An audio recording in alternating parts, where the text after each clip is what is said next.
Well, as you can see, the download speed is pretty shit. That's going 0.1 of a meg at a time there. That's right. 100 kilobytes, slowly ticking over. One. And another one. And as you can imagine, the upload speed had a great deal better. That was sort of in the afternoon. It's never good in the afternoon, especially when all the kids get off school and come into the library for the free Wi-Fi. Then it's just, oh, hopeless. It's just a snail's pace. Even when it's good, it's not terribly good.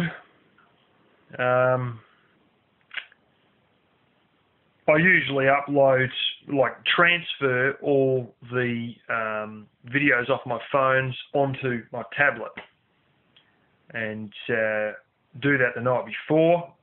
At one point there I was doing it as I was uploading. And, well, even early in the morning, when there's nobody else around and I'm the only person on that free Wi-Fi at the library with my car parked out the front of the place,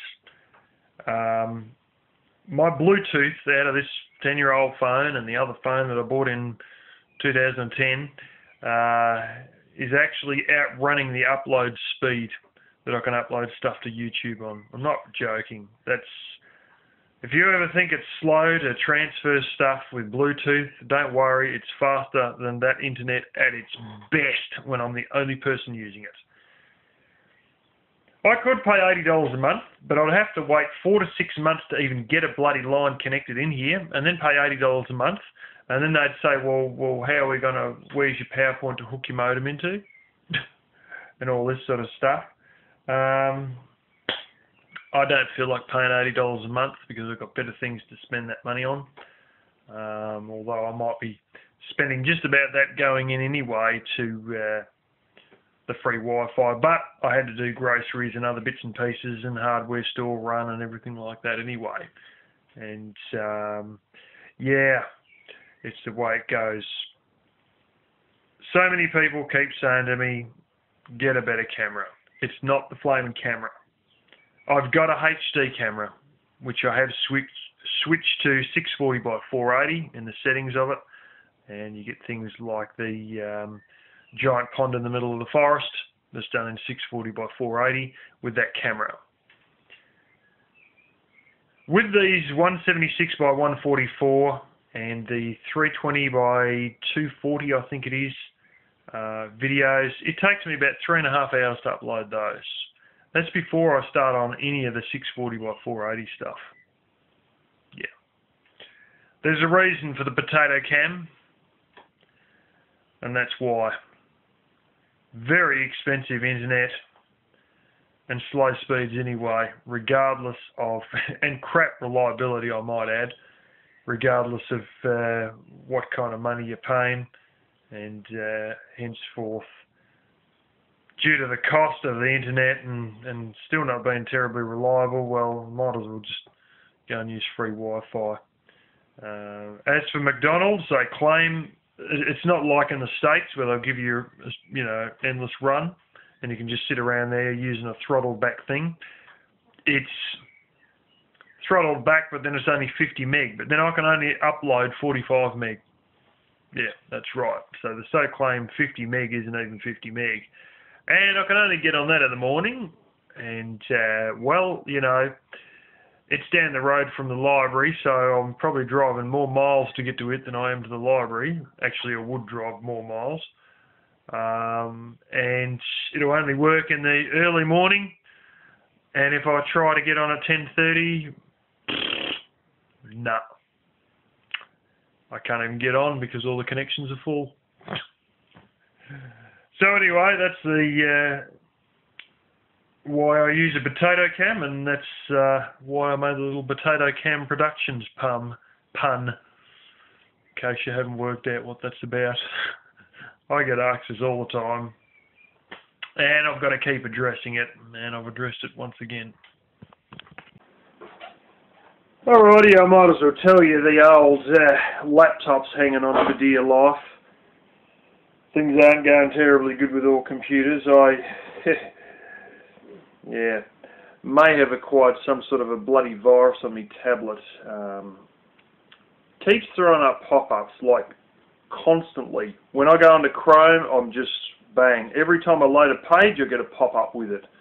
So there's some sort of bullshit thing, and I've got this thing called DNS Unlocker that brings up an ad over the top of a web page as well on my tablet. Not that great. I might have to do something about that.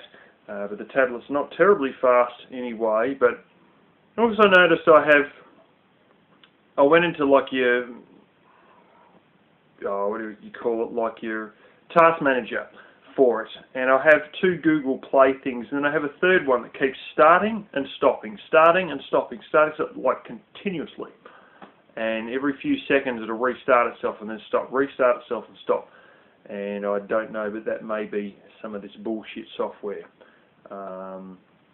that's causing this crap. Now, the old laptop, I bought her in 2009, probably, April, May, somewhere around there, 2009, and yeah, had Internet Explorer for a long time, then installed Chrome, and the poor old bastard, the batteries only go for about half an hour in it now, and I try not to use them, but sometimes I do have to use them, like the other day when I bought a heap of cement and all that, and I didn't exactly want to leave my car just sitting there as everybody's turning up in all these utes, light trucks, stuff like this to go to the gym, because I might have come out and found that somebody decided they want to swipe all my cement. So I had to sit at the front of the library and obviously run the laptop off batteries. And it's not very good when you only got 30, 40 minutes of batteries. You don't get that much done. Anyway, yeah, she ain't as good as it could be there.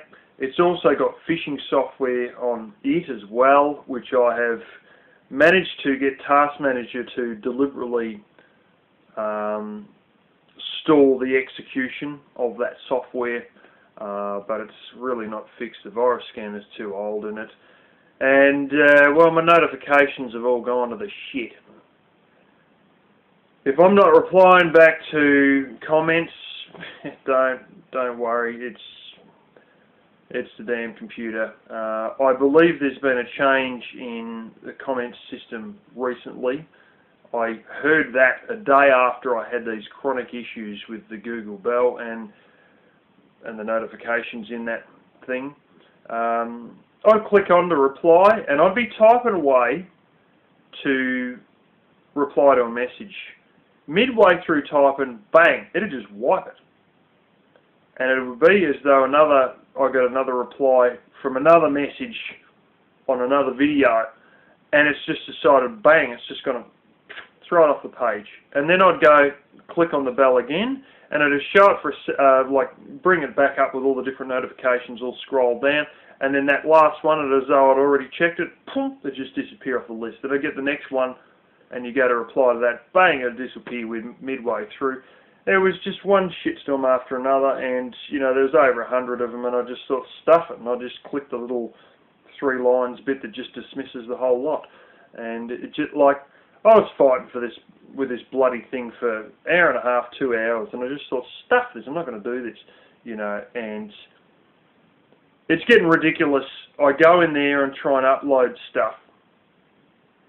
I spend so much time uploading stuff and then get to watch a couple of videos that I've put in the watch later and never get to do my comments. So then I go in for a second day and fight away for 3 hours at comments, and this is the thing. I can spend, 6 hours uploading and watching, probably literally 6 hours just uploading and stuffing around. And, you know, there might be 15 minutes or half an hour of that where I watch videos, or the 6 hours might just be, you know, basically uploading and maybe posting on Tumblr a few links to my videos or whatever. And it's bullshit. Just because of the comments, it's dragging out to almost 2 days, and I don't have 2 days to waste on YouTube because I've got shit I need to do around here, you know. And on top of that, well, I go to scroll down, and the whole screen refresh thing, I think, stuffing up on it, because, you know, usually you get all your different ones you subscribe to, and they'll have, you know, all the different last 3 videos or whatever, 5 videos, whatever, across the page. As I scroll down the page, I get like a mashed up version of stuff that was higher up the page lower down, and I'm scrolling down, and you've got this mashed up stuff over the top of your usual subscriptions. And you minimize Chrome back down to the bar at the bottom, and then you maximize it, and it's clear again. And then you go down, and it doesn't just happen to YouTube, it's actually happening on other websites as well. Basically, I think the laptop's one more stunt, and I think that's it. She's game over for that laptop. So I'll have to get another one, and I hope to get a small one. And I believe the battery life is a shitload better. The one Troy had when he was here in Australia, he could get like friggin' 8 or 9 hours use out of that thing or something like that. Mine originally was supposed to be about 2 hours and 45 minutes, but the best I ever got was like 2 hours and 20 minutes or something like that out of it. Yeah. So anyway, I just thought I'd tell you guys that. Somebody, Dennis Liddell, I think it was, told me my editing is good. My editing is shockingly crap. It's the pause button on this phone, and it's also the YouTube editor ability to glue one video behind the other. That's it. The better camera has the ability to, 640 by 480 camera has the ability to trim the start and the end built into the actual camera. That's all my editing. That's it. I hope to get a decent software editor. I did have a good one on that computer, and I had a few days trial to use it, and I thought, oh, I'll come back to this, and I was starting to get to learn it in the first few hours, and I'll come back to it later, and I come back to it a week later and says, sorry, your time's up. You've got to pay for it all. But anyway, I might get a decent video editor. Hopefully I can just work with the one that comes with Windows, and actually, you know, be able to edit videos that are a little bit better than my current editing, which isn't anything out of the box in my opinion. But anyway, I just thought I'd mention that to you guys.